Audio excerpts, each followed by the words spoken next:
Well, a few goals in that group, weren't they? Liverpool revived their hopes of progressing by recording their biggest ever away win in Europe, while Spartak Moscow are also well placed after that surprisingly emphatic victory over Sevilla. Liverpool, just what they needed, real tonic. Yeah, huge result, a lot of goals, albeit against a team you'd expect them to score a few goals against, but you've got to go out there and do it. And 7-7, isn't it? Yeah, exactly. So they had a few players shuffled the pack a little bit here and there. And for Liverpool, it's about confidence. I think in the Premier League, they've been lacking that in certain games, and they've got that back here. Well, it didn't seem to be likely that Liverpool were going to have a good night, because it didn't start that well. Look, Firmino wasn't actually allowed in, told to back off. If you're Firmino, I'm Kenny Dalglish, she said. More than just a job's worth. They did eventually let him in once he got his pass, and from there on in, it was free-flowing football from Liverpool. I think it was too easy for them. I have to say, Maribor, somehow managed to get in the Champions League, I think, this year.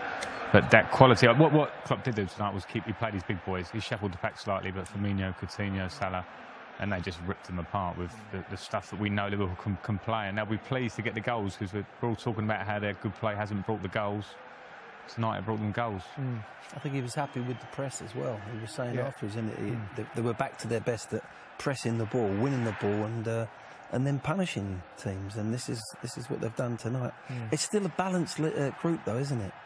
It's a great result, especially with that other result. Exactly, it's still there to be won or lost. It's a fabulous result and performance today, but there's only a point, isn't there, between them? Yeah.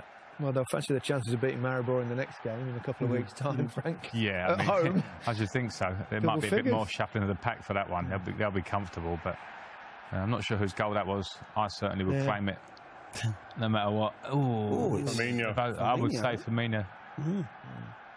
I wouldn't be allowing him to say it's my goal. No. I would make sure I'm first in the interview room. That's a cute goal. And he agreed. He told me. He told me it was mine. It's a lovely little header, isn't it? Very cute goal. He knew exactly where he was. Yeah. He's on a hat-trick as well, so he'd be demanding that. I suppose the other plus for Liverpool was that Oxlade-Chamberlain came on, scored his first goal for Liverpool. I was going to say in a red shirt, but I don't know what colour those shirts are. Very strange kit. Yeah, I mean, he'll be pleased with that, because he's gone there and he hasn't hit the ground running there. He's been used as a bit part player so far, keeping the bench warm for most of the time. But a lovely composed finish there, and he'll be wanting to do a lot more. He'll be wanting to be on the pitch for starters, and then having the opportunity to do that. Doing the world of good, though, isn't it? Just a little bit of confidence. It's a strange thing with Oxlade-Chamberlain about where his position is. I think he's got not worried too much. Wherever he gets on there, just try and produce the goods. Yeah, OK. 28 shots, 13 of them on target, which... It begs the question, how did they get in the tournament?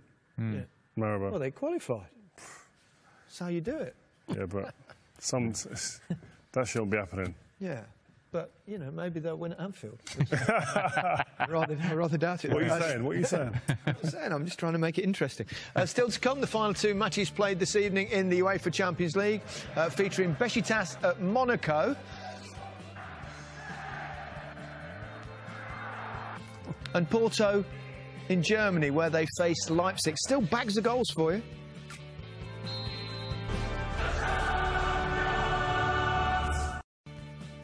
Well, let's have a look at Group G. Besiktas, real surprise package of the Champions League, really, aren't they, this season?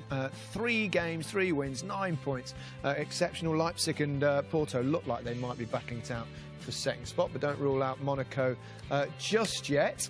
It's been, another terrific night, I think, for English football. And we've now got, actually, all 5 teams, all 5 English teams are top of their particular groups, which is... quite something, really, Frank.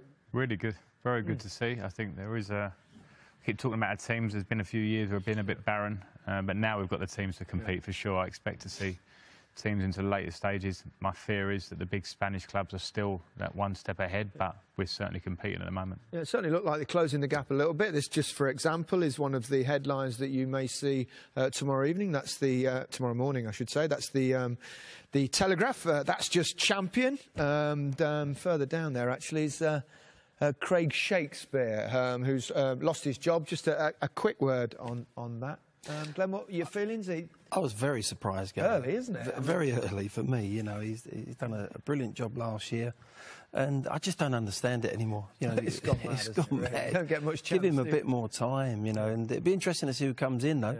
Whether they go for a big name, and you'll probably know more than that. I know. I don't have any dealings with Leicester apart from supporting them. In terms of Shakespeare, I saw a particular statistic where outside the top six, the big six, he actually had the best results since he took over. That obviously wasn't taken into I mean, obviously, in recent times, they've struggled a little bit. That stat wasn't taken into consideration, obviously, by the people that made the decisions at the club. But obviously, the position that they're in at the bottom, in the bottom three at the moment, and they've pressed the button, and that's just the world we live in at the moment in football, and it is very, very cutthroat. Well, I'm sure they've got a plan who to take over, not. But anyway, let's look ahead to tomorrow's Champions League matches. The 3 British teams playing again. Start with Manchester United in Benfica. Benfica have been struggling a little bit. Yeah, disappointing. You normally expect them to get through the group stage. They somehow manage to generate new players, they sell them and remain a good team. At the moment, they're on a downturn. I fancy a win for Manchester United. Actually, I'm not going to go. I wasn't going to go with you to Chelsea because you're obviously biased. So Chelsea-Roma, that good-looking game. Pardon? I think what you said, sorry. I'm just actually You're getting late. It's too late for you, Ray. It's past your bedtime. You've probably got your boxing training in the morning. I took a few hits later. So I'm just going to leave. Chelsea-Roma. Chelsea win. Over that. And Bayern Munich versus Celtic. Massive game. Tough game for Celtic, but after the last result they got, gives them some kind of hope. Absolutely. I mean, they've got nothing to lose, have they? They're going to go there and work there and, you know, work so hard for each other. They've got to. We're about out of time anyway. Thank you very much indeed. Go to sleep. This is how our exclusively live Champions League coverage lines up on BT Sport tomorrow, beginning with an early start at 4:45 for Qarabag versus Atletico on 2HD. That's in Chelsea's group. The Blues are then in action at home to Roma from 7 on 3HD and also in ultra high definition.